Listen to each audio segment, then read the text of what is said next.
Mirëmbrëma dhe përshëndetje miq dhe të gjithëve atyre që na ndjekin. Mirë se keni ardhur në këtë foltore të kryetarit Partisë Demokratike, profesor Dr. Sali Berishën, me të rinjtë e Partisë Demokratike, me forumin rinor.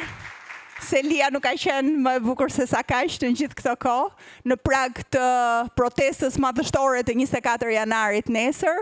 Ne kemi organizuar edhe këtë foltore me ju, ku edhe ju do të dëgjoni fjalën e kryetarit Partisë Demokratike, po do keni edhe hapësirën tuaj për pyetje, diskutime dhe sugjerime tuaja.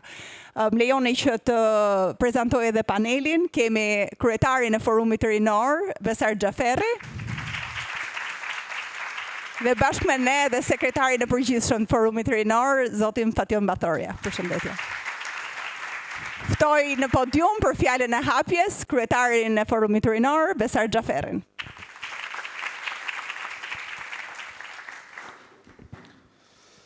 Mirëmbrëma miq të dashur. Mirëmbrëma kryetari i Partisë Demokratike, profesor Dr. Sali Berisha. Së pari, më lejoni t'ju falenderoj nga zemra për pranin këtu dhe për sakrificën e gjatë në angazhimin tuaj politik në forumin rinor të Partisë Demokratike, në një dekadë, në më shumë se një dekadë, kur të gjitha forumet rinore në vend janë shkrirë me angazhim qeverie, si askund tjetër në Evropë. Kjo për shkak të projektit O Gurzit e Edi Ramës për larguar të rinjt nga Shqipëria me manualin e Ramiz Alis. Si në asnjë vend tjetër në botë, të rinjt, shtresa që janë e ardhmja një kombi, janë goditur me agent nga kjo qeveri, e cila promovon të rinj të lidhur me krimin, sepse trëmbet nga djem e vajza si ju që jeni në këtë sallë, dhe ata që janë pjesë e strukturës sonë, të kalitur në protesta dhe gjyqe kundër hajdutëve dhe servilëve të kësaj qeverie. Për të kuptuar armiqsinë e Edi Ramës ndaj të rinjve, nuk mjaftojnë fjalët, por duhen edhe shifrat. Nga viti 2013 deri në vitin 2025, Shqipëria ka humbur rreth 270.000 të rinj në shkolla dhe auditore universitare për shkak të eksodit biblik të shqiptarëve.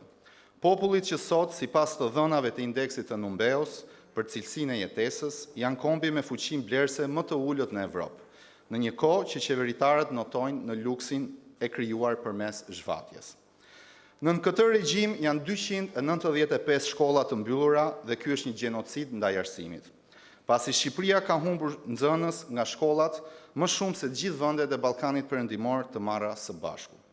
Secili prej nesh në këtë sallë ka një familjar, shokun e klasës, mikun e fëmijërisë, kushuririn apo edhe komshiun në emigrim. Dhe ky realitet duhet të na trontit, pasi ne dim shumë mirë se prindrit e tyre kanë marrë para borxh në mikrokredi për të paguar udhëtimet me gomone, në një kohë që Edi Rama shkonte në Londër me charterin e tij personal. Unë jam i sigurt se Edi Rama i njeh personalisht të gjithë personazhet e TikTokut dhe u servir si shembull ministrave të tij si sukses në raport me interaktivitetin, por ky hipokrit që mbylli TikTokun për qëllime elektorale, me shkakun e vrasjes së Martin Canit, ende nuk ka dënjuar t'i shkruaj një mesazh ngushëllimi familjes së tij, që u vra me thik në zemër në derën e shkollës në zemër të Tiranës. Ky shkollpak që na flet për klasat inteligjente dhe oficerët e sigurisë, nuk ka thënë gjysmë fjale për gjimnazistët që po na vriten e po na gjymtohen me hanxhar në dyert e shkollave. Ky njeri vetshpallur kryeshkëndëtar i standardit Skënder Gjinushi e urren dijen. Ndaj financimin për arsimin e ka lënë në kufirin e 2.5% të prodhimit brendshëm bruto, më të ulti në Evropë dhe nën qeverisjen e tij testet e PISA-s për arsimin na rendisin krah Palestinës dhe Sirisë, të cilat janë në luftë. Është Edi Rama që pasi studentët pushtuan rrugët e vendit në vitin 2018 dhe shumë prej atyre janë sot edhe këtu në sallë, u përgjëroi dhe ju ulej në gjunjë për negociata dhe ju premtoi se financimi për arsimin do ishte 5% prodhimit brendshëm bruto dhe ju mashtroi se edhe sot pas 8 vitesh nuk e ka mbajtur atë premtim, se ky njeri e urren rinin shqiptare dhe i trembet, se e di fatin që rinia i rezervoi etërve të tij. Janë dy zhvillime aktuale që lidhen me të rinjt shqiptar, të cilët me 24 janar meritojnë një përgjigje dinjitoze si ajo që prindrit tanë u dhanë etërve shpirtëror të Edi Ramës në vitin 90. Ky njeriu zotua se 32.000 studentët e Universitetit të Tiranës do t'i heqë nga qyteti studentit. aty ku mori jetë pluralizmi në Shqipëri, dhe do t'i degdis të kapanonet e karteleve të drogës në periferi të Durrësit që ata të vinë në Tiranë me tren. Të jeti sigurt se përgjigjen e studentëve Tiranës do ta marrë si në vitin 2018 dhe ashtu si në vitin 19. Dhe ta di mirë se të rinjtë e Tiranës dhe të Shqipërisë ja din adresën e shtëpisë. Ky njeri që s'ka bërë as shkollë të lartë dhe që ka dhënë 17 milion euro për 32 studentët e Kolegjit Mogherinit, i ka ekspozuar studentët e Universitetit të Tiranës përballë qerave të shtrenjta, sepse kërkon të pastroj para në ndërtim. Familjet tuaja në rrethe sakrifikojnë gjithçka për shkollimin tuaj. Dhe ju, me djersën e prindërve tuaj, keni paguar qera të larta në Tiranë nga 600 e deri në 1000 euro në banesat pranë fakulteteve. Sepse Edi Rama kërkon të pastrojë në ndërtim paratë e korrupsionit dhe të drogës dhe studentët nuk do t'ja falin këtë. Zotohemi para jush se studentët e Universitetit të Tiranës nuk do të lëvizin nga Tirana. Dhe për studentët e Universitetit të Durrësit, që ky i ka lënë për 21 vitesh në mëshirë të qerave, zotohem se do të lobojë që ndërtohet kampusi sa më parë qytetit dhe me standardet ndërkombëtare.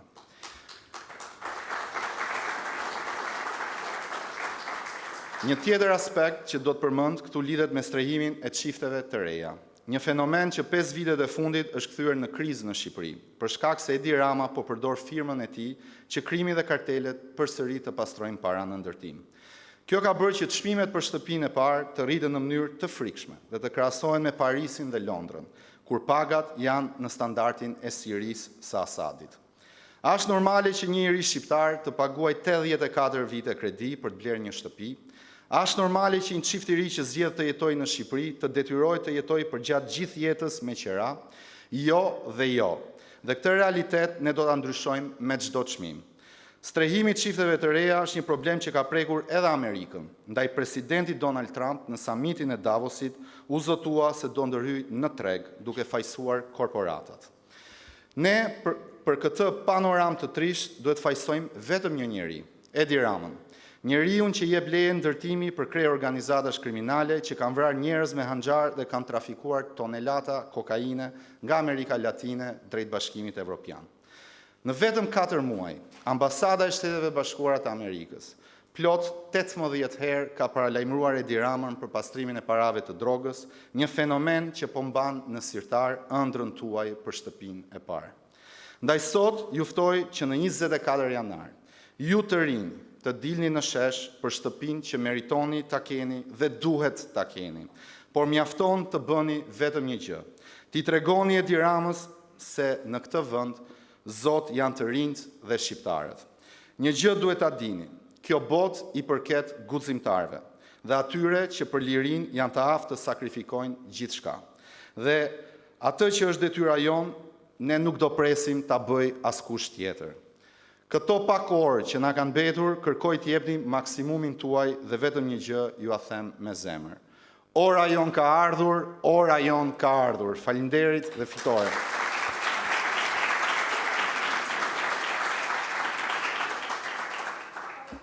Fjalën e tij, kryetari në Partisë Demokratike, profesor Dr. Sali Berisha.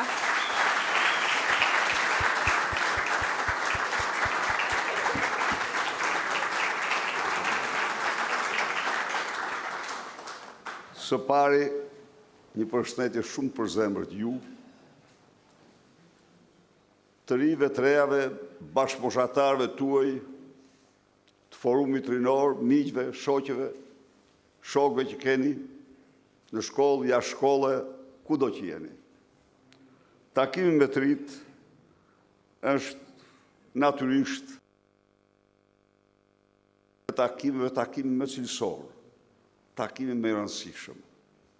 Edhe ky takim sot për mua është takimi më i rëndësishëm, sepse takohemi bashk vërtet në një moment jashtëzakonisht kritik për vendin.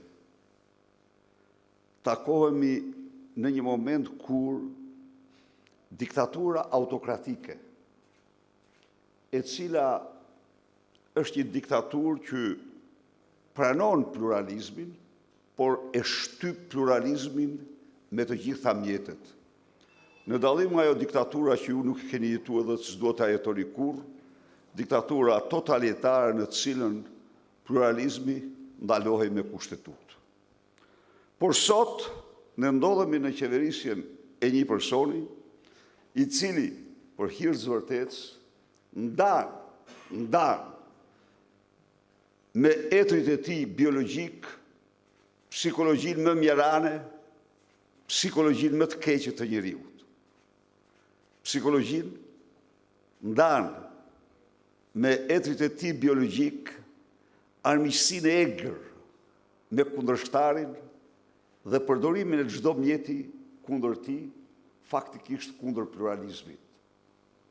Sot, në qoftë se i ati i tij në atë diktaturën totalitare në cilën kushtetuta e ndalonte disensin dhe mendimin ndryshe, firmoste varjen në litar të kundërshtarëve politikë sepse thurnin vargje për lirinë apo për Kosovën apo për të drejtat e njeriut, sot bastardi i tyre, pasardhësi i tyre me emër Edi Rama, burgos në vit elektoral, kryetarët e partive politike në mënyrë që të marrë me çdo kusht mandatin.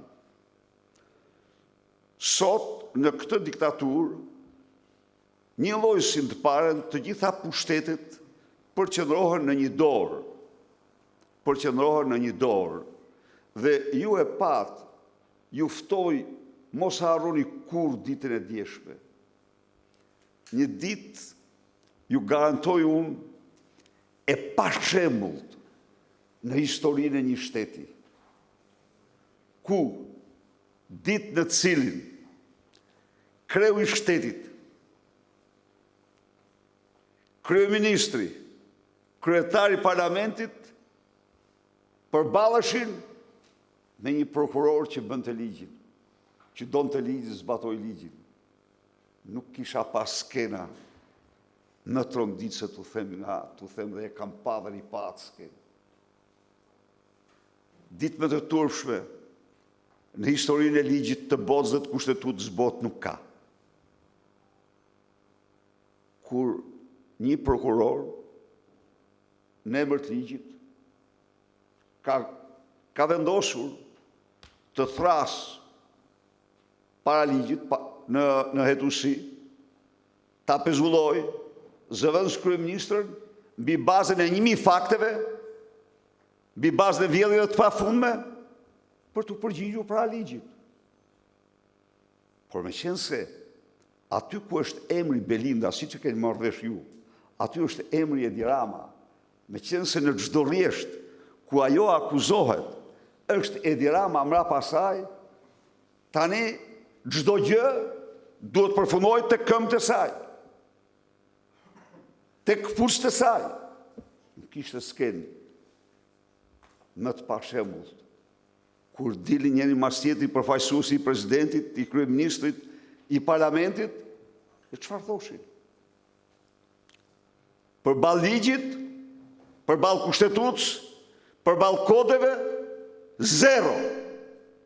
Përveçse moralin e hajdutit. Po çfarë hajduti?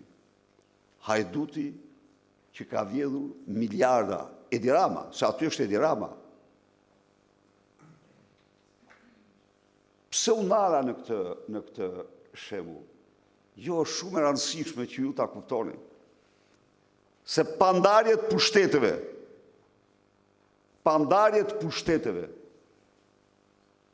nuk ka kur asnjë sistem tjetër përveç diktaturë.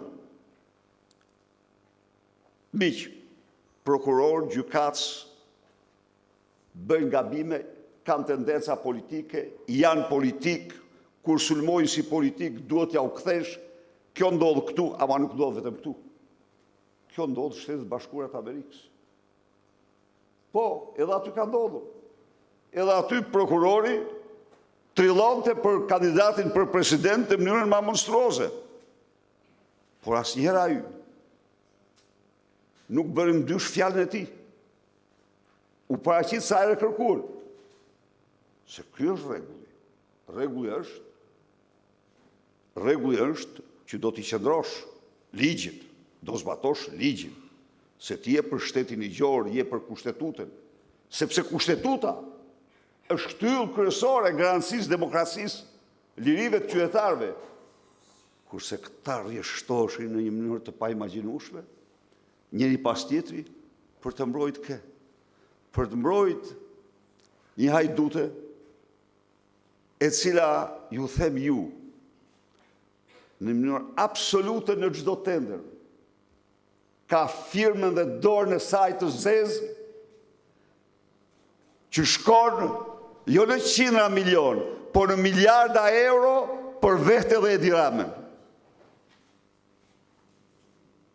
Pra, ju mblidhi sot këtu, në një kohë kur vetëm në hapësirën Schengen janë larguar mbi 700.000 të rinj shqiptar. Ju mblidhi sot këtu, në një kohë kur ne si kombë jemi në kërcënim absolut ekzistencial, në që kuptim. Po, ju tani njerëz të dijes,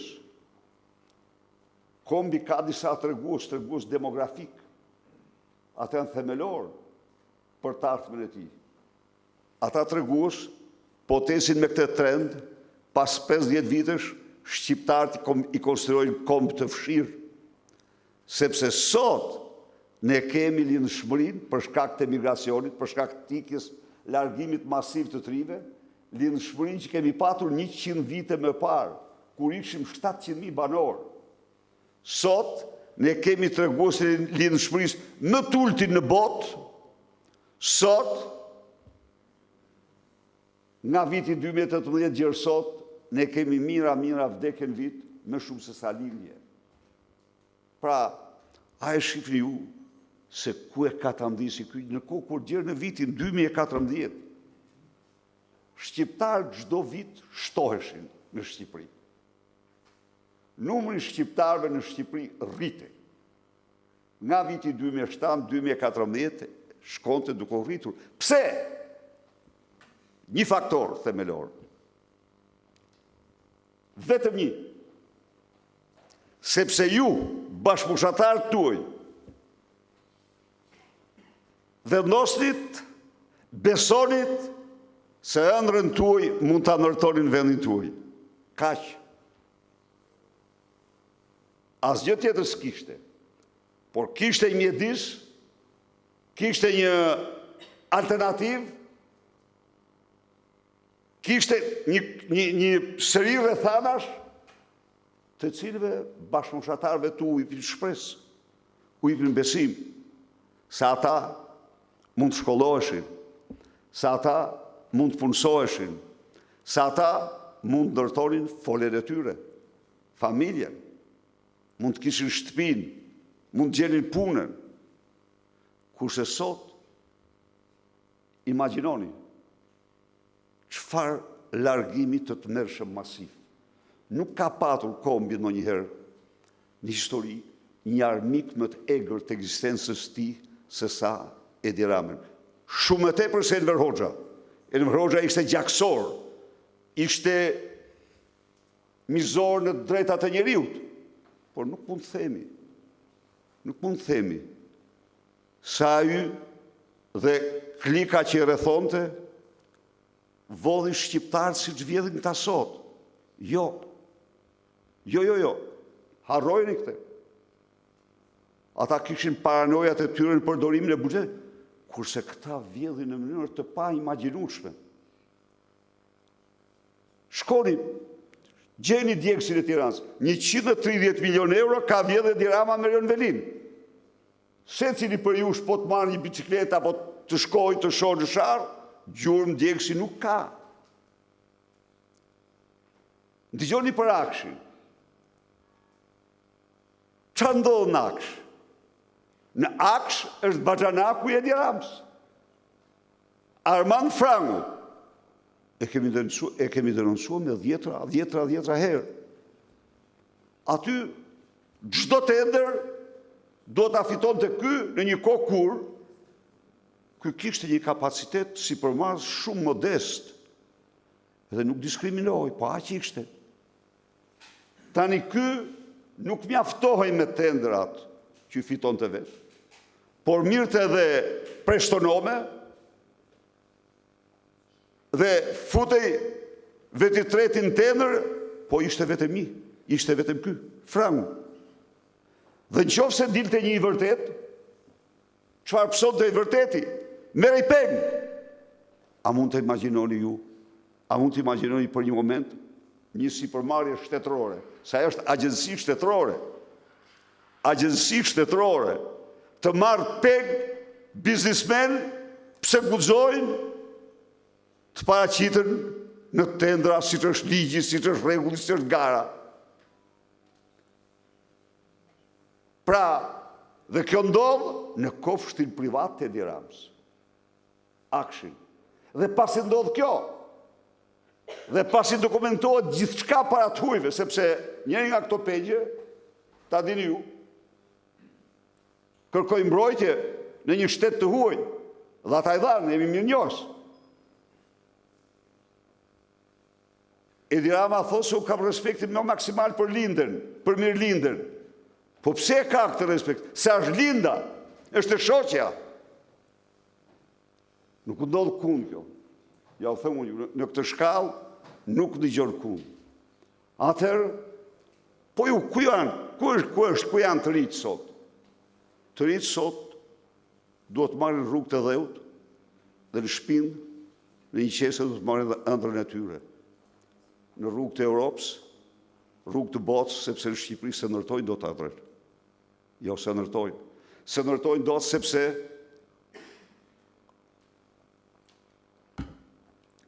ky riktheu standardet e ish diktaturës komuniste në pranimet të universitete. Riktheu si satër mesatare, të cilën nuk e përdorin tjerët. Vendet e lira. Ky riktheu tarifat.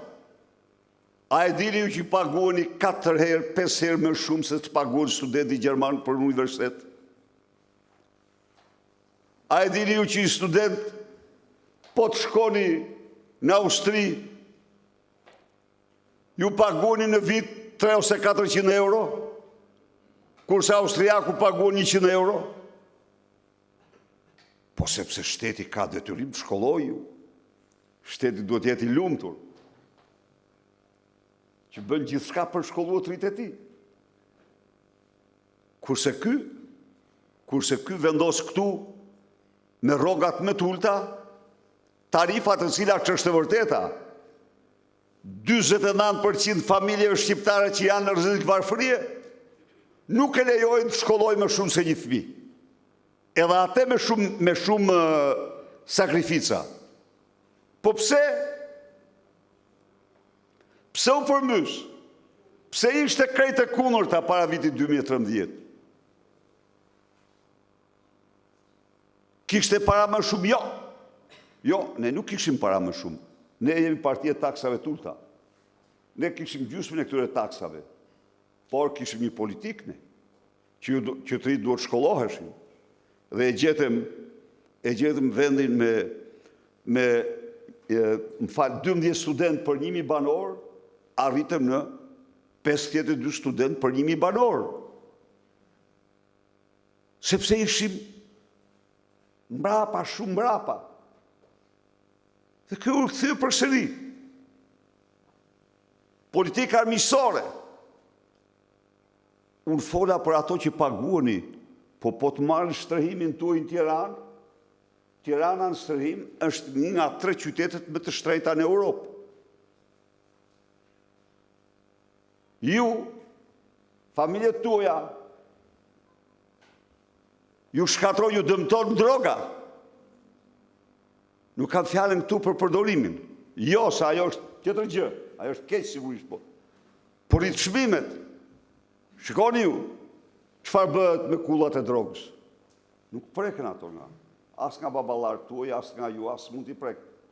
Sepse ato vinë tonelatat e drogës, tonelatat e euro dhe drogës vinë bashkë, edhe i blokojnë, çmimet i mbajnë në stratosferë, dhe një kamp që ishte i gatshëm për ju, me projekt dhe me plan, me trullë dhe me çdo gjë, me fond dhe me gjithçka, e bllokuan me Erjon Velin, e shtroi për ca kohë në parking, dhe pastaj ja u dha të tjerëve, dhe tani thot studentët të shkojnë në Durrës, shkojnë tu, shkojnë aty, me një fjalë. Një politik të qartë, armiqësore ndaj jush. Miq, siç keni ndjekur zhvillimet për kombet me diktatura autokratike, të cilat zgjedhjet i zhvillojnë në farsë, i bëjnë farsa, të cilët pushtetin e përqendrojnë në një dorë, të cilët plaçkisin nga mëngjesi ndarë qytetarët e tyre, por ndallim nga gjitha këto, Edi Rama është kryebaroni i drogës në Europë, apo padrinoja i klaneve të drogës. Diktaturat autoritare, korat provuan se antidoti absolut i tyre është gjenerata juaj, gjenerata Z. Janë këto gjenerata që e përmbysën në Bangladesh regjimin. Është gjenerata Z që e përmbysi në Nepal regjimin, e përmbysi në Sri Lanka, është kjo gjenerat që po i dridh themelet autokratit të Beogradit, Aleksandar Vučić, si vllau të Edi Ramës. Po, në nderin e tyre, në dignitetin e atyre studentëve, nuk ndahen, aty ra një çati në stacionin e trenit të Novi Sadit. Ajo çati humben jetën nga ajo rënje, që ishte korrupsion, se kot nuk kanë, si të po bjen rrugë këtu njëra pas tjetrës, humben jetën 13 qytetarë. Por studentët e Beogradit, muaj dhe muaj të tërë, nuk i ndahen. Nuk i ndahen, dhe do fitojnë. Pavarësisht, lufta kundër diktaturave nuk është një ndeshje futbolli. Jo, është një betejë e vështirë, e komplikuar, por do fitojnë. Në këtë kuadër, në këtë kontekst, unë ju bëj thirrje ju të ngrihi në lartësinë e këtij misioni. Sot ju keni shansin e madh të riktheni edhe një herë shpresën, besimin, lirinë, të drejtat, të ardhmen tuaj dhe shqiptarëve.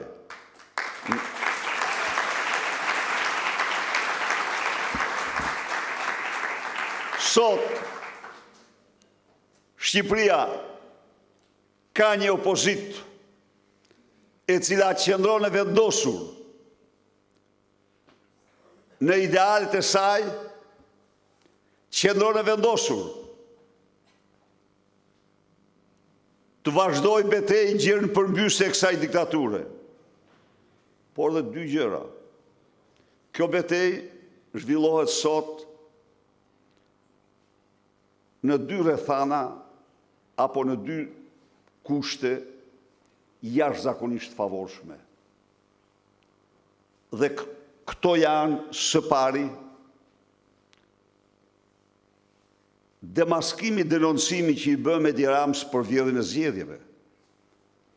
Opozita arriti të faktoj se ky njeri nuk zhvillon zgjedhje, ky grabit zgjedhje, ky plaçkit zgjedhje, ky u përpoq me të gjitha mjetet të përmbysë raportin, por dështoi totalisht. Dhe ky për shqiptar dhe mbar botën është autori një farse elektorale. Çfarë i tha në komisionin, në parlament, në Këshillin e Europës, më falni raportin. Në Shqipëri duhet të ndahet partia nga shteti. Kaq miq. Të thuash parti shtet, je pothuaj monizëm. nuk ka ma zgjedhje në parti shtet. Pse? Sepse në garë dalin disa parti dhe shteti gjigant me gjithë pjetët e tij. Nuk është garma, është fars. Dhe kjo ishte një arritje e cila për çfarë na jep ne të drejtën që çdo sekondë, çdo minutë, çdo orë të punojmë kundër këtij armiku të votës lirë. Ky është armik i lirisë. Ky s'ka asgjë të përbashkët.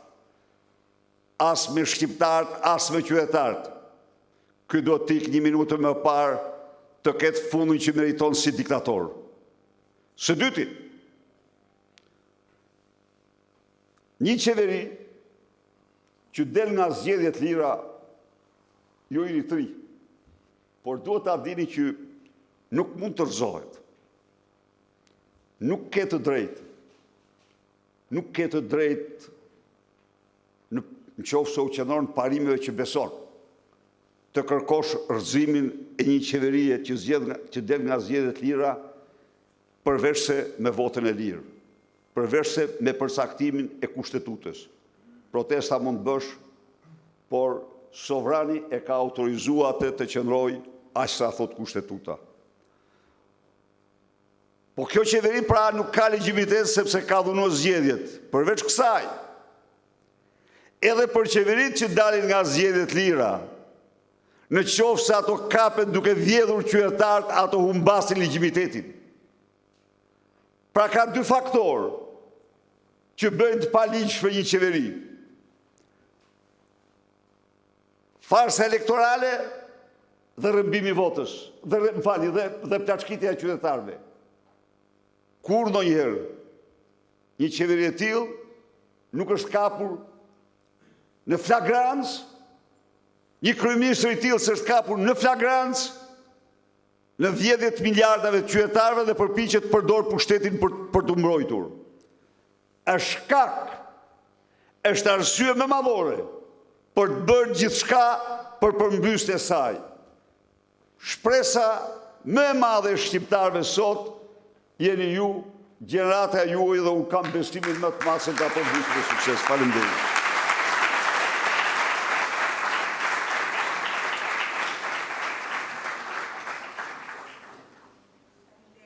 Berisha, kalojmë tani në hapësirën tuaj të diskutimeve, pyetjeve, sugjerimeve.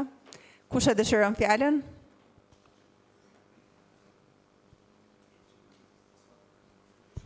Po, desave. Mirëmbrëma gjithëve, të dashur të rinj dhe të reja, i nderuar Dr. Berisha, e dashur Floriana, i nderuar kryetari i Forumit Rinor Besar Xhaferi dhe përfaqësuesi zërit ton në parlament, i nderuar sekretari i përgjithshëm zoti Fatjon Bathorja. Unë quhem Desada Xhetani dhe për 5 vitesh tashmë jam njëra prej jush. Para se të vija këtu në këtë foltore, bashkë me Luisin ishim tek parlamenti duke shpërndar fletpalosje për protestën e ditës së nesërme. Dhe teksa po kujtoja se kush ishte takimi im i parë këtu në Tiranë në Partinë Demokratike, më kujtua data 7 nëntor e vitit 2021 në foltoren e Forumit Rinor tek amfiteatri. Ajo ditë për mua shënoi një zgjedhje shumë të rëndësishme për të mos heshtur përballë këtij regjimi dhe këtij sistemi që është tashmë.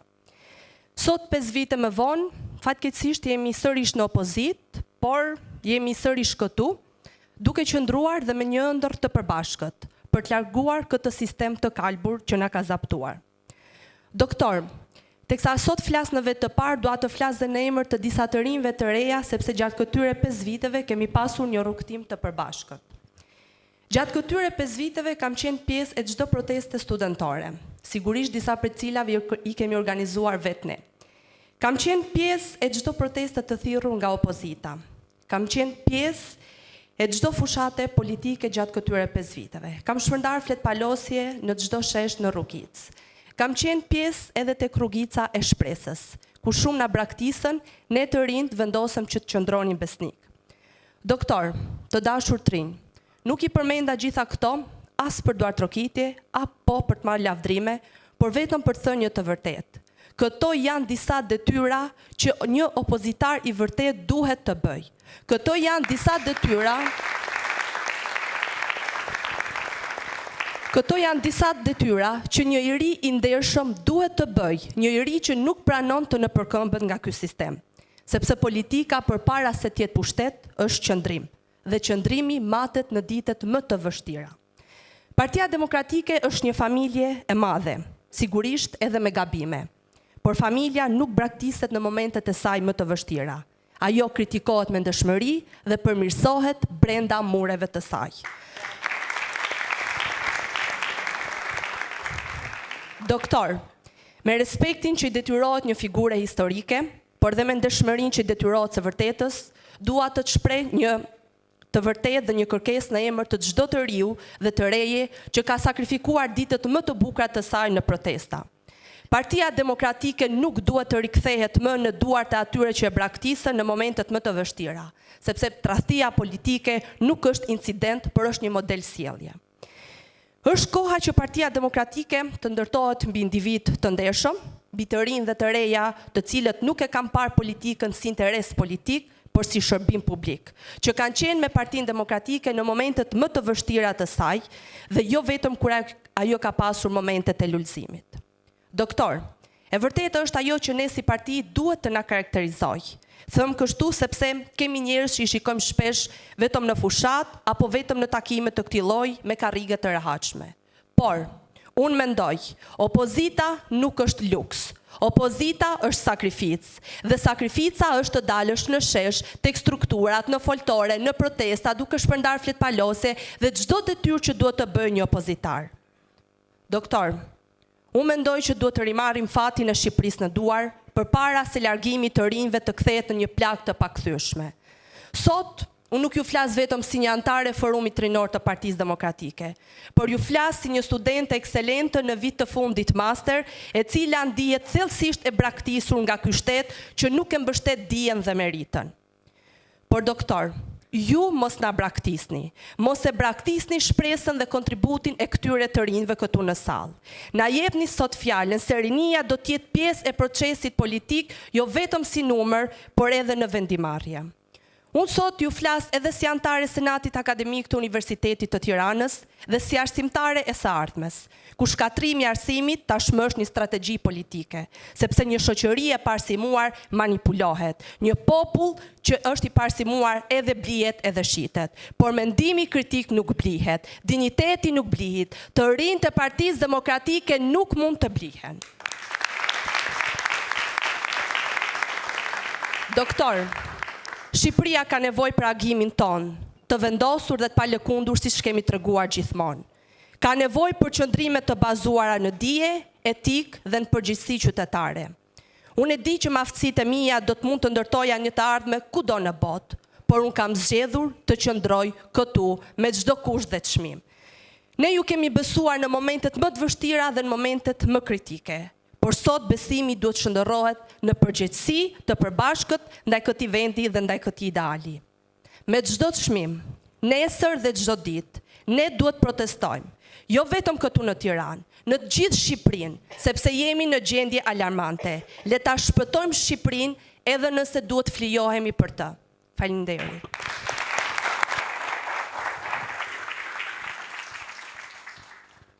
Shumë faleminderit Desada. Falenderoj shumë Desada, edhe të falenderoj shumë për kontributin thelbësor që ke. Ju garantoj që Partia Demokratike do bëj gjithçka. Edhe njerë që të rinjtë e këtij vendi të ndërtojnë të ardhmen në këtë vend, në të gjithë historikun e saj, në qoftë se hymë dhe analizojmë, çelësi i sukseseve ka qenë pikërisht mbështetja tek të rinjtë. Angazhimi i të rinjve.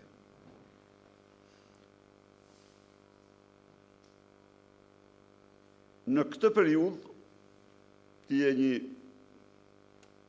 aktiviste e vendosur dhe me kontributën parti, partia ka kaluar një kalvar. kalvar të vërtet, si asnjë forcë tjetër politike në Europë dhe në botë. Asnjë. Partia u gjet para një skenari të paimagjinueshëm të një Shqipërie pa opozit. Thelbi i asaj që u zhvillua ishte Shqipëria pa opozit. Kjo është e vërteta. Dhe të gjithë ju, të gjithë ata të cilët nuk pajtuan me këtë projekt, kaluan një periudhë si asnjë forcë tjetër politike. Por kjo u ka përsye, si u ka përsye? U ka përsye vetëm sepse u qëndruam atyre të vërtetave që besonin. Nuk i lëshu. Sot, Partia Demokratike mbështetet nga 7 rezoluta ndërkombëtare më të fuqishmet nga të gjitha forcat politike në botë. Por sot, përsëri Partia Demokratike përplaset me lobistët, me murin e lobistëve të regjimit më të korruptuar në Europë. Kjo është e vërteta. Tani, po t'i shohim ato që u arritën, nuk them pa diskutim që ka patur gabime dhe ka gabime. S'ka asnjëherë të mos mendojmë, nuk ka fatkeqësi më të madhe, ja u them unë një këshill shumë miqësore, se sa të besoni të pagabueshmit apo të mendoni për pagabime. Ja, kjo është fatkeqësi. Dhe ja u tregoj një sekret timin. Një nga 3 gjërat që mua më bëri ta urreja diktaturë, njëri prej tyre ishte të pagabueshmi. Zgjoja Enver Hoxha një ditë dhe na thoshte që ma thot kjo mendja ime se nafta ndodhet në këtë trekëndsh dhe natë trekëndsh dhe shkonin inxhinierët, aty s'kishte naftë dhe pushkatoshin si sabotator. Dhe kjo ishte, do më tha, ja u tregova, s'ka në vlerë, ishte një nga mësimet më të hidhura të atij regjimi dhe kur njeriu s'do të mendojë. Por sot Partia Demokratike edhe në këto kushte ka bërë përpjekje që t'jap hapësirë atyre. Dhe ju siguroj që përpjekjet më të mëdha do bëhen gjatë kësaj periudhe, e cila është njëkohësisht një periudhë ripërtritje për Partinë Demokratike. Dhe do jetë një periudhë ripërtritje. Nuk ka asnjë lkundje nga, nuk ka asnjë lkundje nga ky parim. Tani e tha 2 gjëra. Tani jemi në çdo gjë në të drejtën tonë, ne kemi qenë në të drejtën tonë. Po kemi përpara një armik që na shkelmon votën, kemi përpara një armik që vjedh qytetarët. Kemi përpara një armik që bllokon drejtësinë, nuk lejon të veprojë. Jemi në të drejtë morale, ligjore, kushtetuese t'i përvishemi me gjithë forcat tona. Faleminderit.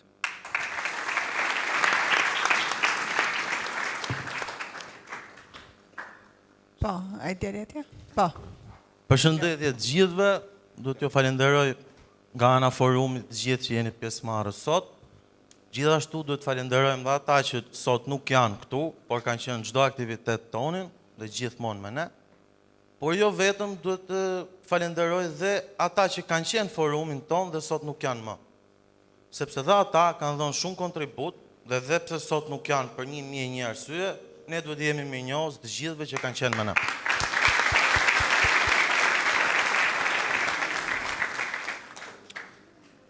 Para se të jap një sugjerim të vogël, doktor, unë mendoj se partia jon ka shumë probleme dhe kush është në këtë sallë këtu, por jo vetëm, ka një qasje shumë më praktike dhe shumë më të vërtet ndaj zgjidhjes të këtyre problemeve, dhe mendoj që është shumë e mirë që ne të bënim një takim tjetër, pa kamera, pa televizor, me duart mbyllura midis forumit dhe jush, sepse unë jam me parimin që problemet e shtëpisë fliten brenda shtëpisë dhe nuk fliten në sytë e botës.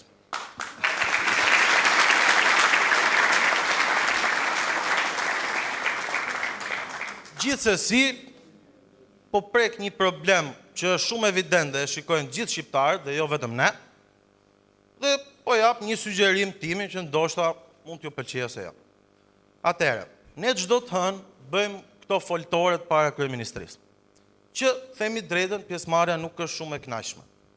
Tani, problemi këtu nuk është te mos pasja mundësisë ose pasja e frikës, siç thon dikush që nuk vinë njerëzit. Problemi është që njerëzit nuk duan të vinë të hënave, sepse kur bëjmë ne protesta kombëtare, sheshin bushet plot. Kështu që problemi qëndron ke foltorja të hënës, që nuk ka pjesëmarrje. Tani,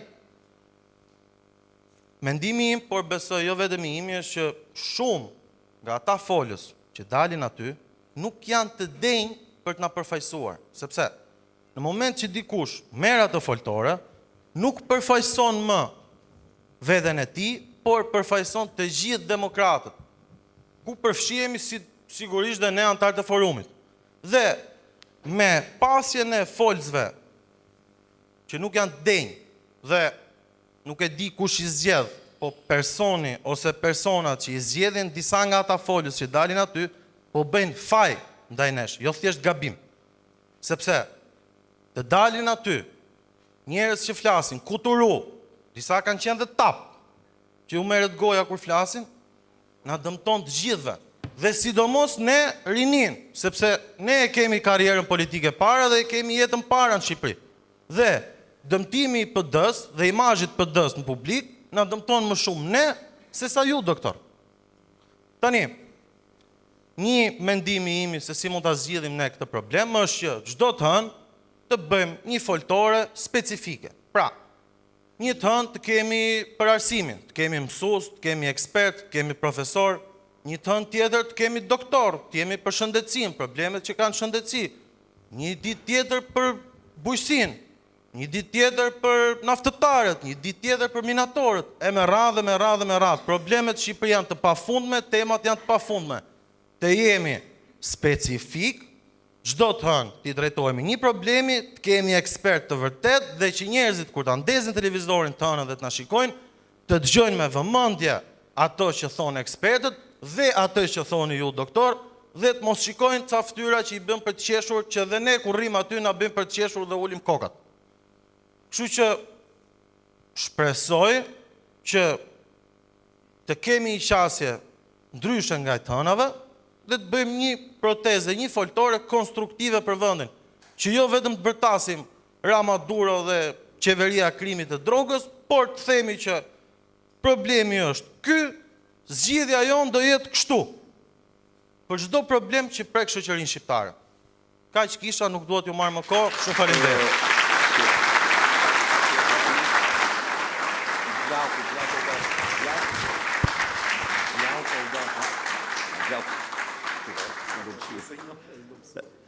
Faleminderit Glauk për ndërhyrjen edhe për mendimet.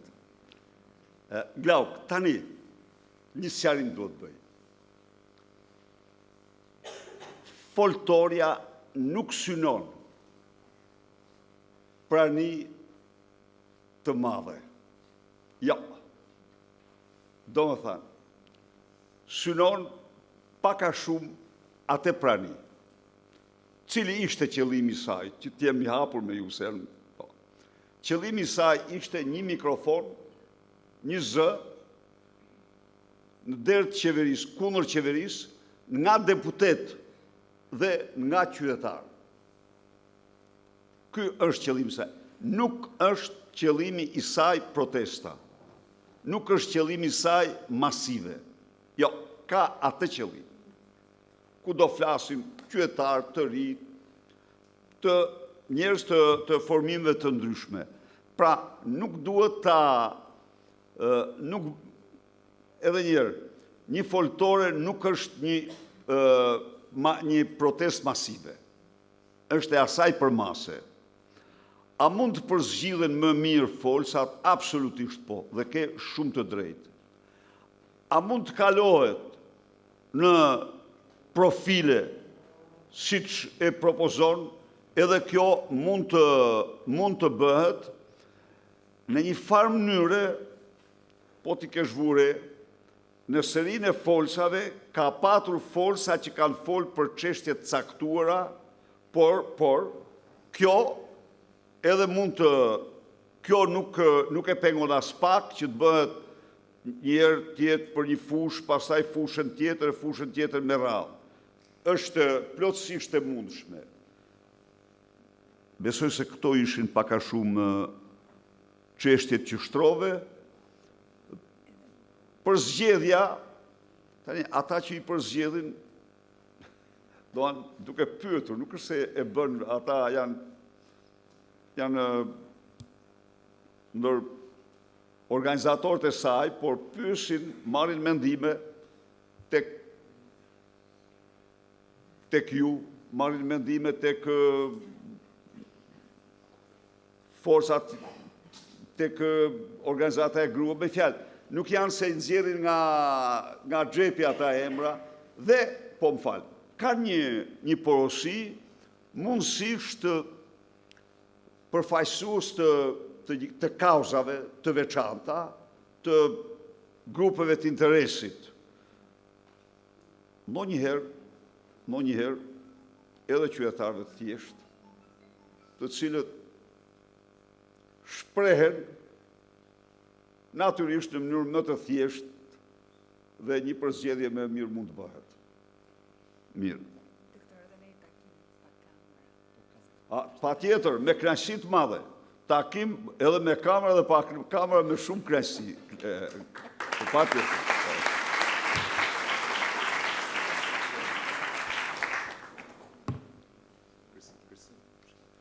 Mirëmbrëma zoti Berisha, mirëmbrëma të rinj, unë jam Adelina Dragoshi, antare e Forumit Rinor të Degës 2. Së pari ju falenderoj për praninë dhe për mundësinë që na jepni neve të rinjve të flasim hapur, dhe se zëri ynë të dëgjohet. Pyetja ime lidhet me drejtsinë. Sot drejtësia është thellësisht e politizuar. Çfarë mekanizmash do të përdoret kur Partia Demokratike të vinë në pushtet për të garantuar një drejtësi të pavarur? Faleminderit.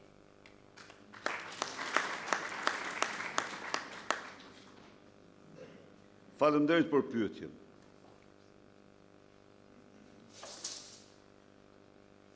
Unë ju garantoj ju se çelësi kryesor për një drejtësi të pavarur, për një luftë me zero tolerancë ndaj krimit, për një luftë me zero tolerancë ndaj korrupsionit, qëndron në zbatimin e ligjit. Por unë, me qenë se bërë një pyetje konkrete, do ta ilustroj me një shembull konkret.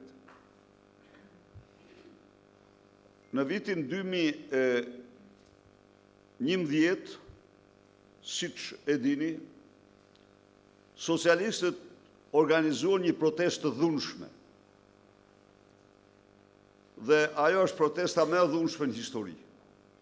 E organizuar, ku Edi Rama kërkonte të mirët e pushtetin, ishte përgatitur dhe me një fjalim që do mante nga balkoni i kryeministrisë e me radhë. Në atë skenar,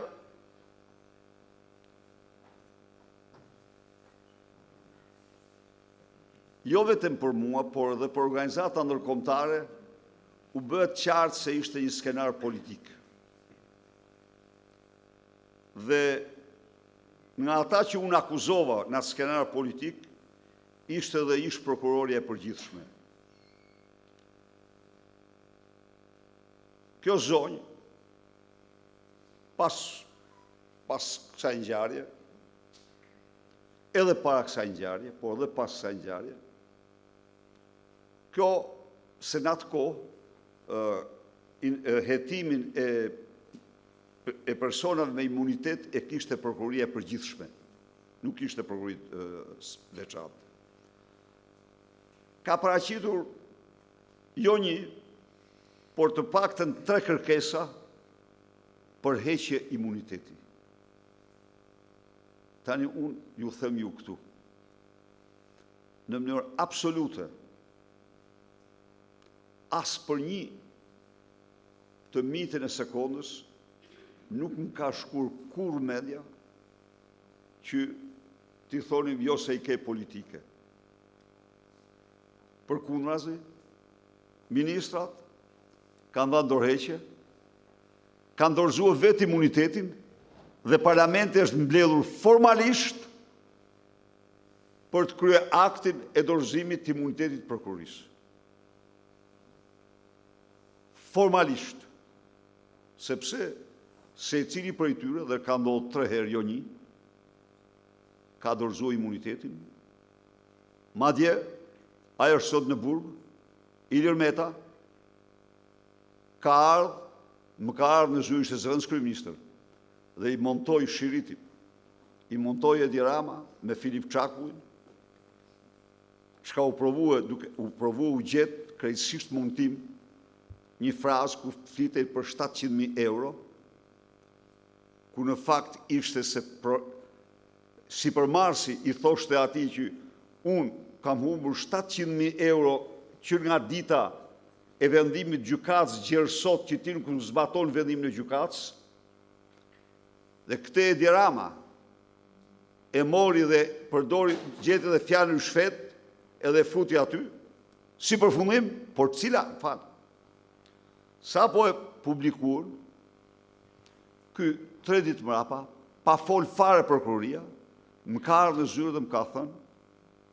ka thënë se unë po jap dorëheqjen si zëvendës kryeministër edhe dorëzoj imunitetin, sepse nuk pranoj që të shkoj para një djali, para së një vajze, prokurore apo prokurore, si zëvendës kryeministër, por do shkoj aty si qytetar i thjesht. Kjo që ndodh sot është jashtë çdo imagjinate. Pra, dhe kush ishte njeriu që kishte kërkuar? Njeriu që i kisha thënë çdo fjalë se e meritonte për qëndrimin që mbajti, që ishte e përzierë në atë rast. Por tjetër është pavarësia e drejtësisë. Tjetër është detyrimi për të pranuar vendimin e saj qoftë dhe i gabuar. Kjo është që kur është ndarë shteti, kështu është. Ata shkuan të gjithë para drejtësisë. Ndaj dhe nuk mund të ketë kur përpjekje për diktuar, mund t'jap një shembull tjetër, që është shumë tregues. Në atë sistem, po nga Edi Rama, se është e fortë shumë. Ishim në një takim me të huaj, edhe ngrihet dhe më akuzon, ky thot, pasi kish mbajt një fjalim dhe kish thënë se gjykata kushtetuese ka hedhur poshtë 37 ligje dhe vendime të tij si kryeministër. Pas kish harruar se ç'kish thënë, pas gjysmore thot se ky bën ligjin dhe u dikton çdo gjë gjykatave. Dhe unë thash aty, zotëri, a e ndëgjuat këtë? Ky tha njerë 37 vendime dhe e vërteta kjo. E vërtet që i kishin hedhur poshtë. Dhe absolutisht për mua një pjesë pa drejt, por nuk mund të diskutohet. Pavarësia e drejtësisë është pavarësi drejtësie, ti nuk mund të bësh drejtësinë, se pastaj bësh monizmin, pastaj s'ka nevojë për drejtësi. Pra, nuk ka diskutim që ne jemi parti e shtetit ligjor. Dhe si parti e shtetit ligjor, ne nuk vëm kur në diskutim pavarësinë e sistemit gjyqësor. Jo.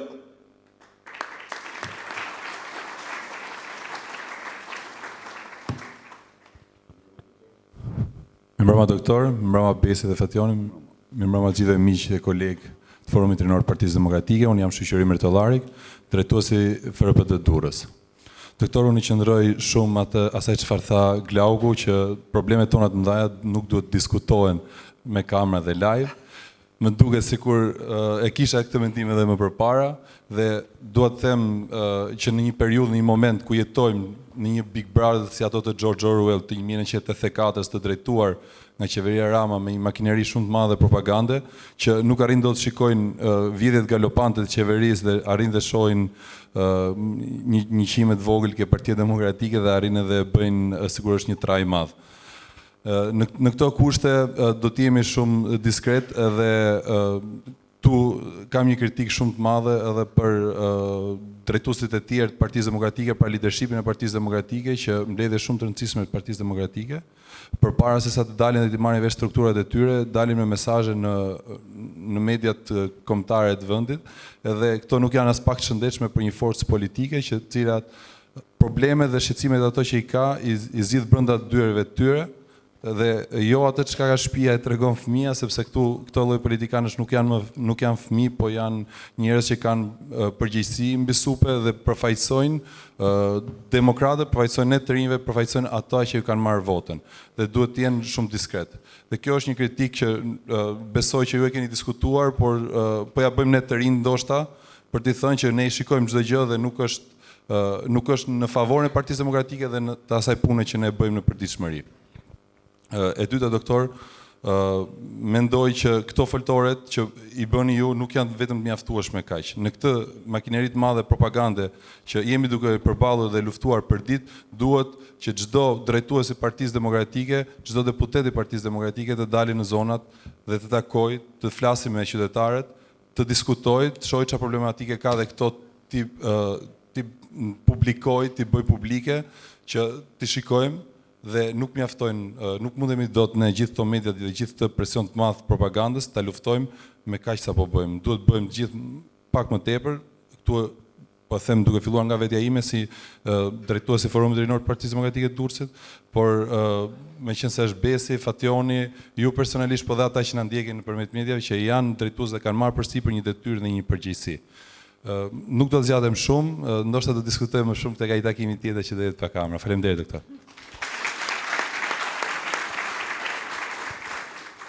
Shumë faleminderit. Ke prekur një nga çështjet më themelore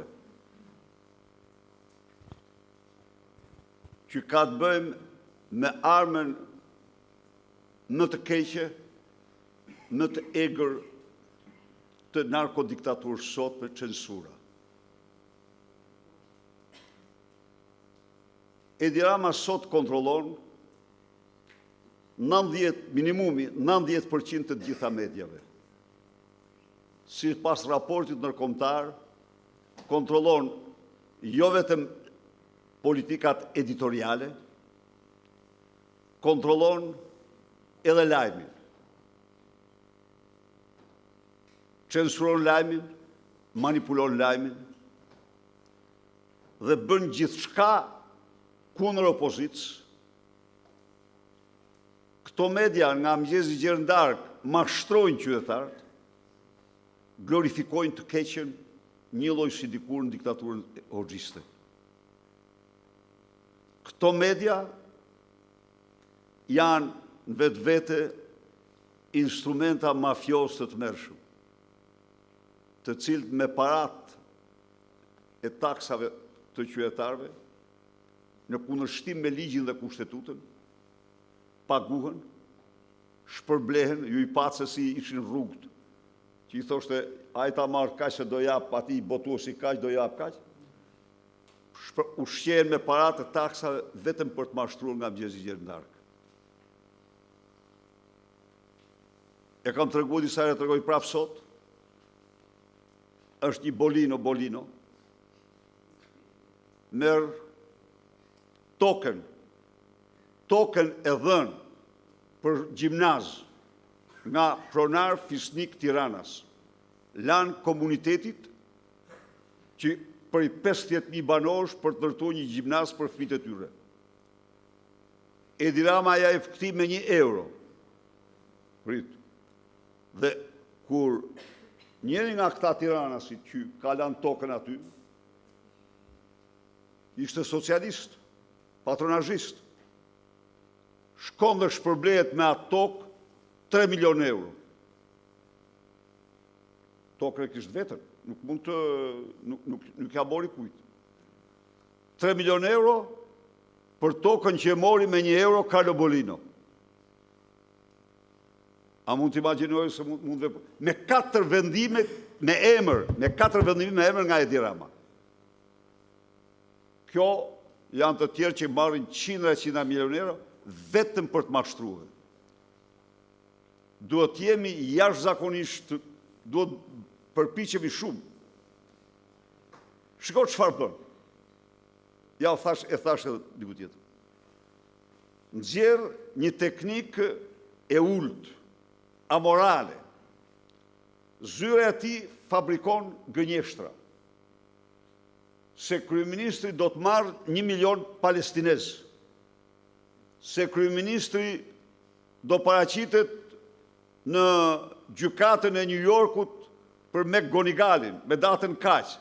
Se do ndodh kjo, është teknikë e njohur. Po teknikë jashtëzakonisht poshtruese për qytetarët. Dhe pastaj del që këto ishin gënjeshtra dhe që kryeministri është i pastër, nuk janë vërteta. Shiko çfarë gjerkua rrin, në çfarë nivelesh të ulta arrin propaganda e cila mbahet me parat e taksave. Ndaj dhe ajo që thatë ju, është jashtëzakonisht e rëndësishme që ne të përdorim në shkallë maksimale rrjetet sociale. Nuk kemi rrugë tjetër. Rruga e vetme për opozitarët që duan të bëjnë transparencë është përdorimi maksimal i rrjeteve sociale. Faleminderit.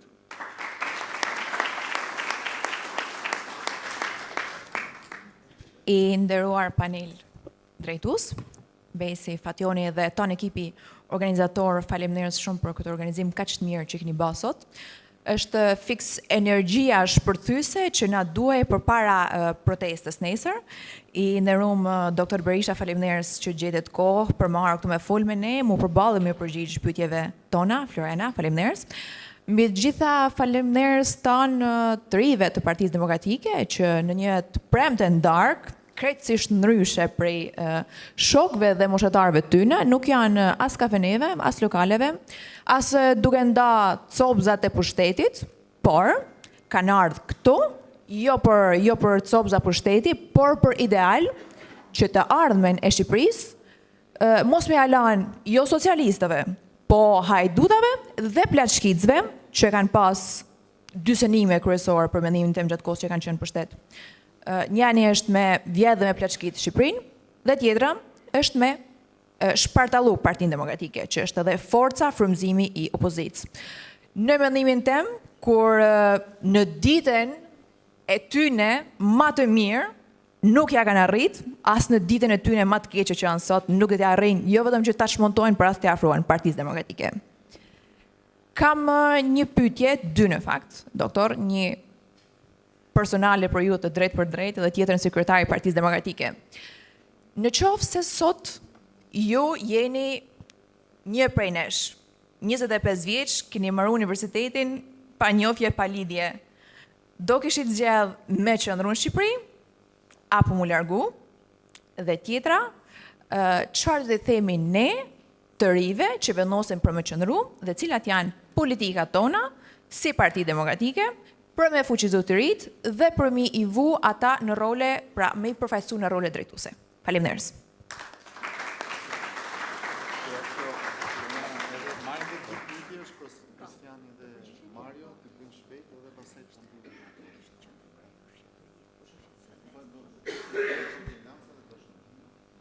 Do të çudis me përgjigjen time. Po mirë. Po mbare me 2-3 pyetje dhe pastaj raundi i fundit. Më falë, do jem shumë shpejt atëherë. Mirë mbrëma gjithëve një herë, mirë mbrëma doktor. Doja t'ju pyesje, sepse kur kam mbaruar fushata që jam terren, edhe jam gjithmonë ose në zonën time ose tani në Durrës. Edhe një fenomen që po shoh shumë është normalisht pasojet e 13 vit opozite për kara morali. Njerëzit janë të zemëruar me njëri tjetrin. Edhe më vjen keq sepse në një moment kur gjërat janë kaq mirë për ne në thojza, sepse janë shumë keq te ana tjetër, si mund bëjmë ne që ta energjizojmë prap partinë, që nuk di si ta formuloj mirë, po ta mbledhim më shumë partinë, t'i japim shpresë, ta kuptojmë që realisht tani është momenti më shumë se kurrë që mos bim prej propagandës që vazhdo e mundohet na ndaj, po trim gjithë bashkë edhe të reenergjizojmë partinë. Faleminderit. Po.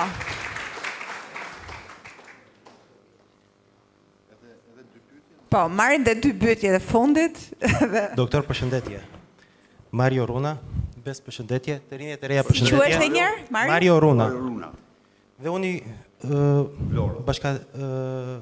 i qëndroj me Dimit të Glakut, që qa do diskutua brenda shtëpisë, duhet ngelet brenda shtëpisë. Para. Edhe përgëzoj dhe shoqëriun që i bashkohet këtij mendimi. E dyta që do ta largojmë Ramën brenda aktiviti, kjo është e pa diskutuar. Dhe sa pyetja për ju është, si do duke Shqipëria për të rinjt 10 vitet e ardhshme në vizionin tuaj, dhe cilat do të ishin këto hapat e parë? Faleminderit.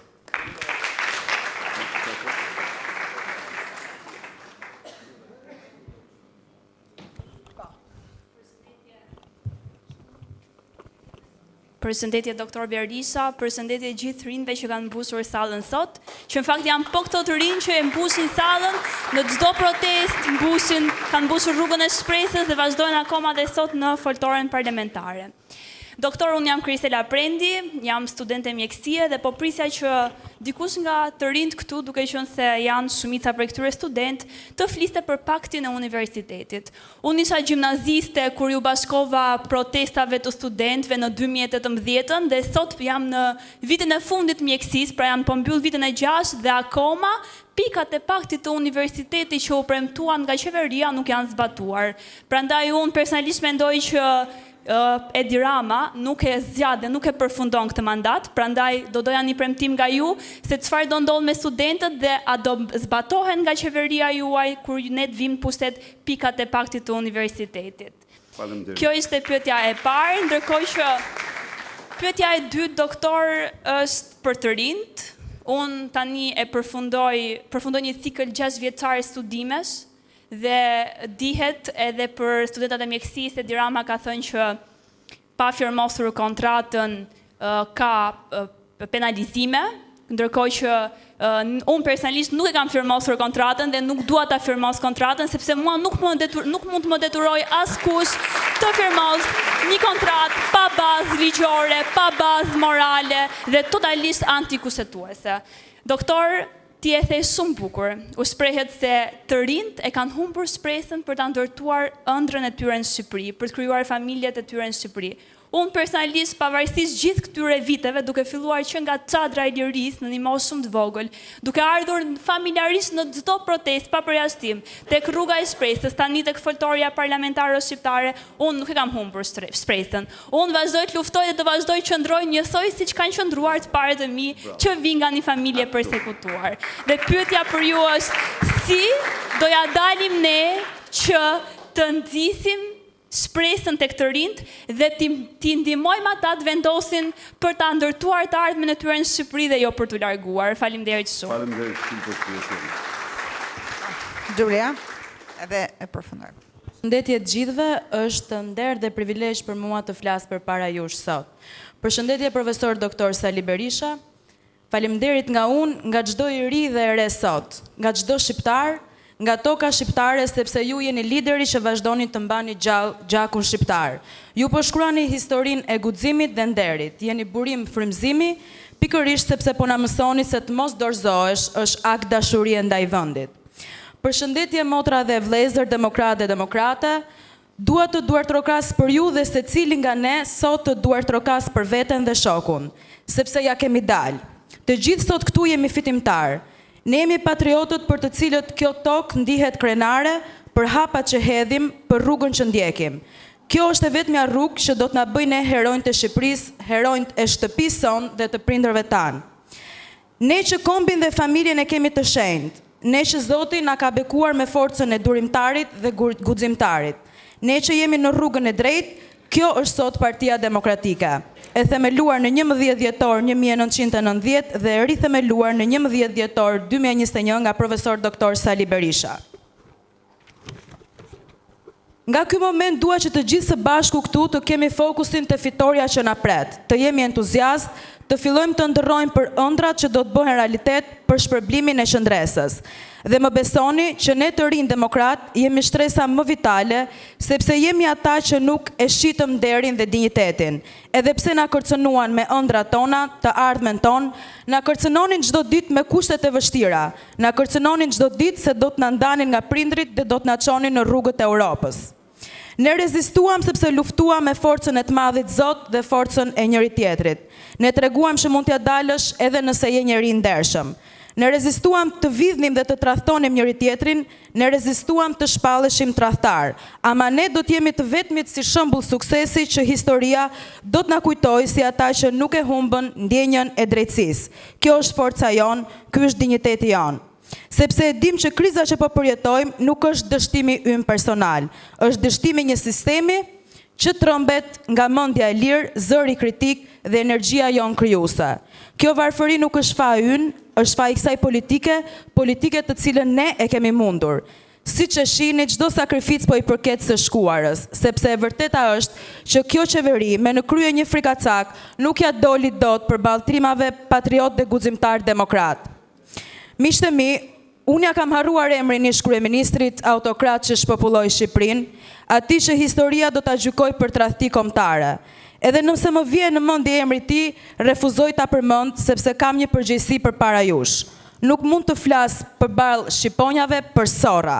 Prandaj le të ngrihemi si shqiponja në majën më të lartë, sepse ringritjet tona me mundësitë e radhës kanë qenë dhuratë e Zotit për të na forcuar. Duhet të jemi mirënjohës për çdo sprov, sepse merrni frymë thellë dhe ndiheni sa të fortë jemi. Në çdo ringritje me mundësitë e radhës është i fshehur maksimumi, të cilin ne nuk e përcaktojmë dot, sepse qielli është limiti dhe fluturojnë vetëm ata që kanë guxim të fluturojnë dhe jemi ne. Mendoj dhe jam e sigurt që ja kemi dalë. Unë sot zgjodha të mos përmend të keqen. Ka qenë e vështirë për ne, për çdo demokrat, sakrificat t'ja dim njëri tjetrit, jo vetëm vetes, të përqafojmë demokratët tanë, të punojmë bashkë me entuziazëm, sepse fitoria këtë po pret, të na shoh të buzëqeshur, të motivuar, të jemi krenar për këtë rrugtim, që po të mos kishte qenë kaq i vështirë, nuk do të kishim qenë kaq të fortë sot. Unë e dua Xhulian që është sot, fal këtij rrugtimi dhe ju dua shumë edhe ju, sepse fakti që jemi këtu tregon se jemi të ngjashëm. Na bashkojnë shumë më shumë gjëra se sa na ndajnë, na bashkojnë vlerat dhe ne jemi aleancë vlerash. Siç ka thënë dhe doktor Berisha në ditën e lindjes, jam në pranver. Doktor, Partia Demokratike bashkë me ju është në pranver. Ne jemi në pranver dhe në pranver me doktor Berishën kryeministër të gjithë fitimtar. Fitore, fitore, fitore. Faleminderit, po. Mund të përgjigjeni. Ju falenderoj shumë për pyetjet, për ndërhyrjet. Pyetje interesante më keni bërë tani. Çfarë do të bëja unë?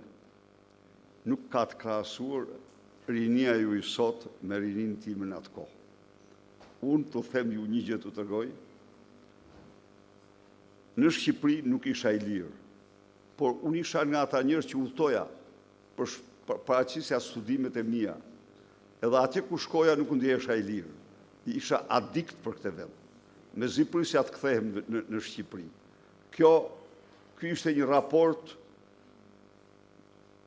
nofta jo i nevojshëm.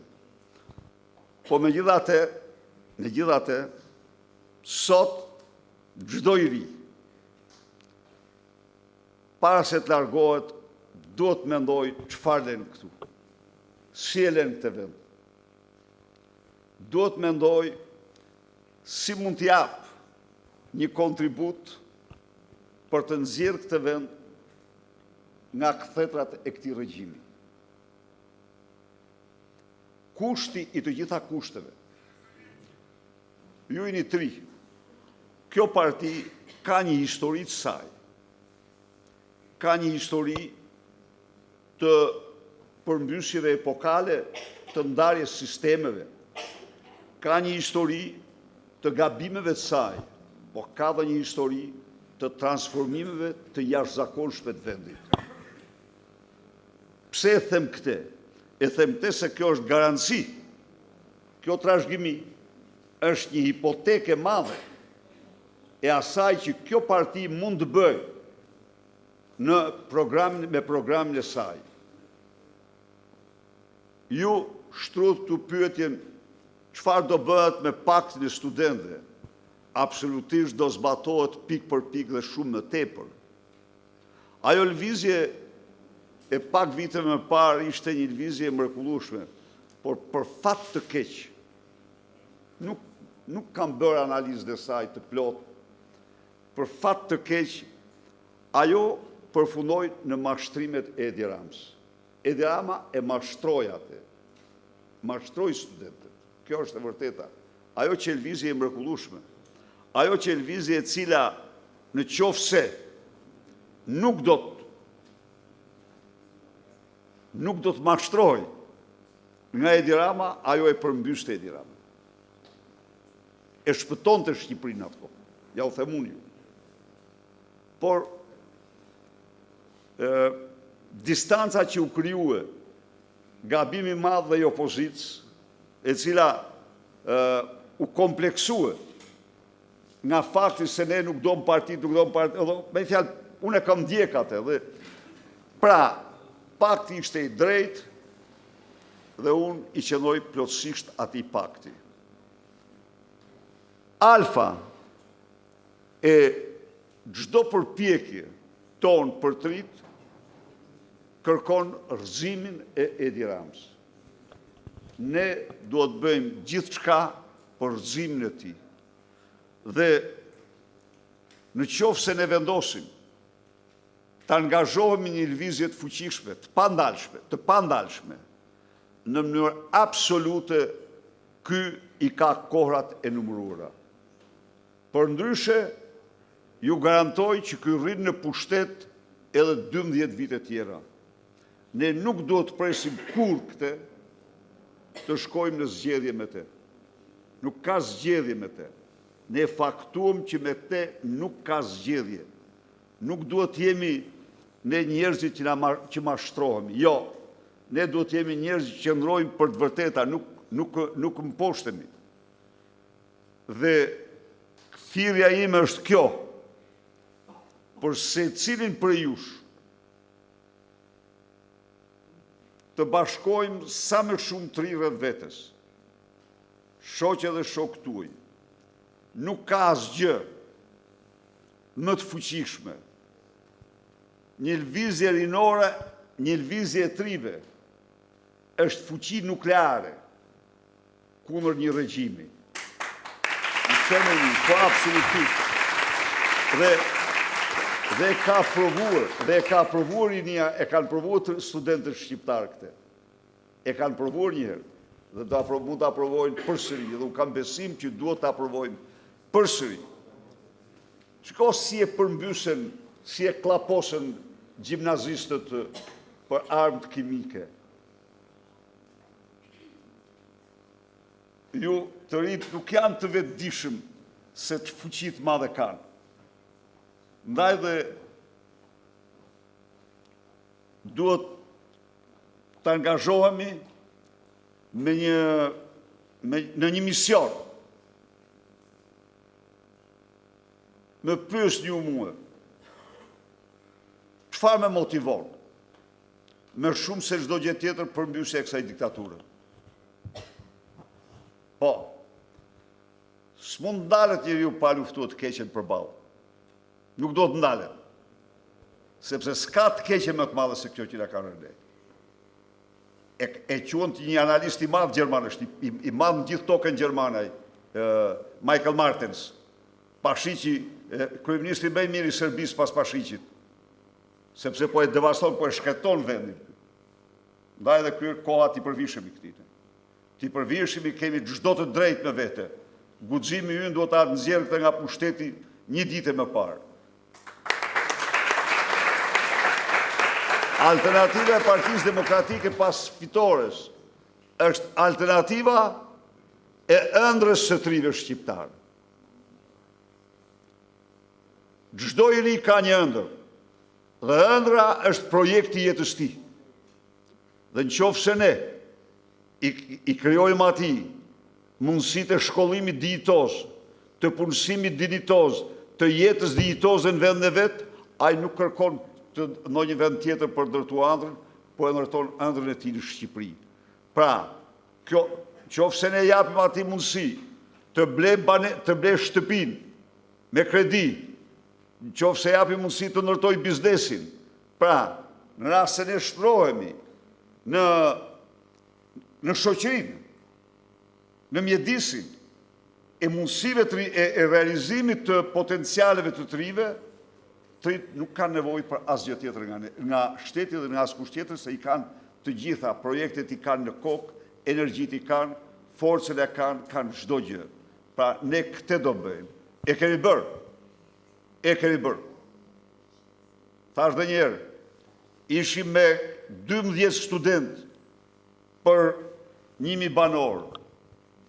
52 student për 1.000 banor. Shqipëria rritet çdo vit. Të rritë punësoheshin, të rritë shkolloheshin, me qindra nga të rritë që maronin universitetet me notat mira, aplikonin për universitetet me të mira të botës dhe paguën të shtetit. Bursat e ekselencës, janë një realitet. Krahas Brengenit dhe kishim bursat e ekselencës, që i dërgonin në të 4 anë të botës, në universitetet më të kushtueshme, dhe prap do t'i vendosim ato. Ne krahas kësaj, sigurisht që ne do të angazhohemi në një politikë transformuese demografike. Nuk kemi të ardhme ne në qoftë se ecim me këto ritme lidhshmërie. Jo, ne ecim drejt zhdukjes. Ndaj dhe ne do bëjmë gjithçka për politikën e fëmijës 3-4, duke përballuar shteti të gjitha shpenzimet në mënyrë që kombi të marrë një kthes që është vendimtare për fatin e tij. Por sot për sot, fati i Shqipërisë përcaktohet në rrugë dhe sheshet e Tiranës, përcaktohet nga trit shqiptar, përcaktohet nga gjenerata juaj, ndaj dhe uftoj të vazhdojmë të betejë gjerë fitore në tonë. Faleminderit. Shumë faleminderit, e shihemi nesër në protest. Dhe jam i hapur dhe do gjej kohë për çdo lloj takimi konfidencial dhe si ta dëshironi ju.